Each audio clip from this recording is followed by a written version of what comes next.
Old సిటీలో మాధవీలత గారి పోరాటము ఒక వ్యక్తి మీదనా, ఒక మతం మీదనా, ఒక పార్టీ మీదనా? ఎవరి మీద? వ్యవస్థ మీద. సమాధానం ఇచ్చేసాను. వన్ వర్డ్ ఆన్సర్ ఇది. వ్యవస్థ మీద. ఏం వ్యవస్థ అంటే? మీరు అక్కడ తిరిగారు కాబట్టి, అక్కడే పుట్టి పెరిగారు కాబట్టి, అక్కడ ఉన్న మీరు ఇందాక చెప్పారు అక్కడ ముస్లింలు, మహిళలు, అలాగే తలాబ్ కట్ట వెళ్ళండి. అదే అండి, హిందూ మహిళ. తలాబ్ కట్టకు వెళితే అక్కడ వాళ్ళ పిల్లలు, ముస్లిం బీద వాళ్ళ పిల్లలు, పస్మంద అంటాం, వాళ్ళు పాప బడుగు వర్గమే. వాళ్ళని ఎవడు వీళ్ళు రానిరు. ఈ పెద్ద పెద్ద ముస్లిం పెద్ద పెద్ద ఇండ్ల వాళ్ళు రానివ్వరు. వాళ్ళు ఆ ఇండ్లలోంచి పిల్లలు కారాగృహంలో ఉన్నారు. జువెనైల్ హోమ్స్ అంటాం వాళ్ళు. అంటే చిన్నపిల్లలు అండర్ 16 చేస్తే జువెనైల్ హోమ్స్ లో వేస్తారు. కారాగృహాలు అంటారు వాటి. 70% ఓల్డ్ సిటీ ముస్లిం పిల్లలు ఉన్నారు అక్కడ.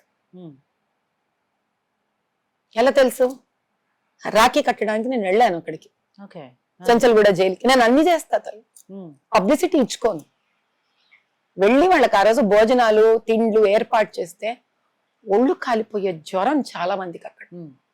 అందులో పిల్లాడు, ఆ తలాబ్ కట్ట దగ్గర పిల్లవాడు పరిగెత్తుకుంటూ వచ్చి నన్ను ఇలా పట్టేసుకున్నాడు. వాడు, అమ్మీ మేరకు యాసే నీ కాల్దో ముझे घर जाना है. ఎందుకురా, చదువుకోరా, ఇక్కడ స్కూల్ ఉంటుందిరా నీకు అంటే. మా అమ్మకి పని చేసుకోవాలి, ఇంట్లో పిల్లలకి తిండి లేదు. మీ నాన్న ఏం చేస్తాడు? తాగుతాడు, అమ్మ కొడతాడు మా అమ్మని. మా అమ్మకి బయటికి వెళ్ళి పని చేసుకోవాలంటే బట్టలు కూడా సరిగ్గా లేవు. కాబట్టి వాడికి దొంగతనం చేసి 10 సార్లు జైలుకి వచ్చినా ఓకే, కానీ వాళ్ళ అమ్మకి ఆధారవుగా నిలబడాలి. అక్కడి నుంచి తయారయ్యే ఆ పేద ముస్లిం పిల్లవాడు రేపొద్దున ఓ లవ్ జిహాదులో ఆడపిల్లలు ఇరికిస్తున్నాడు అని అంటే ఎవరిని అందాము? వాడినా, మతాన్నా, వ్యవస్థనా? ఎవరిని అనమంటారు నన్ను? అందుకే నా స్పీచ్ లో నేను ఎప్పుడు ముస్లింలని ఏమనను. ఎందుకంటే అక్కడ నిజాలు అంత కఠోరంగా ఉన్నాయి. అప్పుడు వాళ్ళ ఇంటికి నేను 4 నెలల రేషన్ సరుకు ఆమెకు చీరలు పంపించా. అదే కనుక నేను గెలిచి ఉండింటే, నా దగ్గర పవర్ ఉండింటే, MP ల్యాక్స్ వస్తాయి సెంట్రల్ గవర్నమెంట్ నుంచి, మొత్తం వాళ్ళకే వాడు ఉండేదాన్ని. ఇప్పుడున్న MP అవన్నీ చేయట్లేదంటారా, పట్టించుకోవట్లేదంటారా? అసలు పోనీ వాళ్ళ కమ్యూనిటీయే కదా అమ్మా. అది జరుగుంటే నేను చెప్పిన ఉదాహరణ మీ వరకు రాదు కదమ్మా. 50 ఏళ్ళగా వాళ్ళు 40 ఏళ్ళగా ఉన్నారు కదా తల్లి. కాబట్టి మీలాంటి వాళ్ళు యాంకర్స్ నెక్స్ట్ టైం వచ్చినప్పుడు ఏం చేయాలంటే కొంచెం జనరల్ నాలెడ్జ్ హోంవర్క్ చేసుకొని రావాలి. నన్ను ఒక ప్రశ్న వేసే ముందు అక్కడ ఏం జరిగింది అని, ఏం జరుగుతా ఉంది, వీళ్ళకి ఎన్ని ఫండ్స్ వస్తాయి, ఈ ఫండ్స్ ఎక్కడ డైవర్ట్ అవుతున్నాయి, GHMC సౌత్ జోన్ కి ఎంత వస్తుంది, ఆ సౌత్ జోన్ అంటే ఏమిటి, ఏ ఇలాకాలు సౌత్ జోన్ లో వస్తాయి, ఎంత ఫండ్ వచ్చిందో అన్ని ఎలక్ట్రికల్ పోల్స్ నిలబడ్డాయా, అన్ని డ్రైనేజ్ లైన్స్ క్లియర్ అయ్యాయా, అన్ని రోడ్లు వేశారా, ఈ డబ్బు ఏ కార్పొరేటర్ MIM గాడి జోబులలో పోతున్నాయి, చేయాలమ్మా. ఎట్లా గెలుస్తున్నారు మరి వాళ్ళు? ఇవన్నీ ఏం చెయ్యకుండానే అది కూడా మీరు హోంవర్క్ చేయాలమ్మా. నాలాగా ఇంత ఈజీగా నన్ను ఏదో అడిగేసి నేను 14 నేను గొడ్డు చాకరీ చేసి రోడ్ల మీద తిరిగి బస్తీలో పడి మీరు హాయిగా కూర్చొని ఇంటర్వ్యూలు చేసి అన్ని నా నుంచి తెలిసేసుకుంటారంటే ఇక జర్నలిజం అంటే ఏమిటి?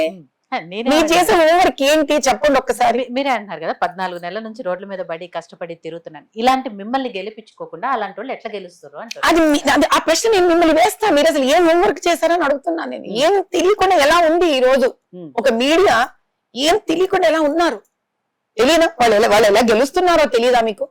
వాళ్ళు ఎన్ని మోసాలు చేస్తున్నారో తెలీదా? ప్రతిసారి నేనే చెప్పుకోవడం ఎందుకు? నాకేం పట్టింది? వాళ్ళు ఎలా గెలుస్తున్నారో నేను ఎందుకు చెప్పాలమ్మా? ఇంకా నాకు ఇంక అవసరం లేదు చెప్పడం. ఇలాంటి వాళ్ళు చెప్తేనే కదా జనాలకు వెళ్ళేది. జనానికి తెలుసమ్మా, ఇంటర్వ్యూ చేసే వాళ్ళకి తెలియట్లేదు. జనాలు ఆ బాధలలో మునిగి తేలుతున్నారు వాళ్ళు. అందుకే మాధవీలతను ఫేమస్ చేశారు వాళ్ళు. మాధవీలత ఎందుకు ఫేమస్ అయింది? మాధవీలత అవసరం అక్కడ వచ్చింది. ఎందుకు ఫేమస్ అయింది అంటే వాళ్ళకి తెలుసు ఎంత అన్యాయంగా ఎదుటి వాళ్ళు గెలుస్తున్నారు, వాళ్ళని గెలిపించే ప్రభుత్వాలు ఎంత అన్యాయమో వాళ్ళకు తెలుసు. కాబట్టి నా పోరాటంలో న్యాయము ధర్మము ఉంది కాబట్టి వాళ్ళు మాధవీలతను ఫేమస్ చేశారు. రైట్.